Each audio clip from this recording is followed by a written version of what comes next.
ایک دن تمہارے پاس وہ سب کچھ ہوگا جسے پانے کی امید میں تم اتنی دعائیں کرتے ہو، راتوں کو اٹھتے ہو۔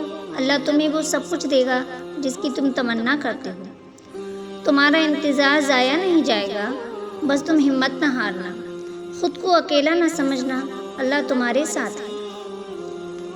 وہ تمہاری زندگی سے سارے غم، مشکلیں، تکلیفیں ایسے نکال دے گا کہ تم حیران رہ جاؤ گے۔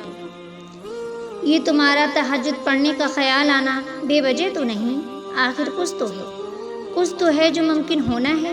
رات کے آخری پہر اللہ تمہیں خود چنتا ہے تہجد کے لیے، تو پھر سوچو وہ تمہیں خالی ہاتھ کیسے لوٹا سکتا ہے؟ تہجد کے سجدوں میں تمہارا رونا ضائع نہیں جائے گا، انشاءاللہ وہ سب کچھ ملے گا جو تم چاہتے ہو۔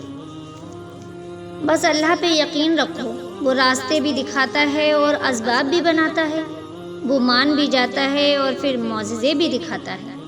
بس ناممکنات کے لمحوں میں دعا مانگتے رہو، کیونکہ وہ یقین رکھنے والوں کو کبھی خالی ہاتھ نہیں لوٹاتا۔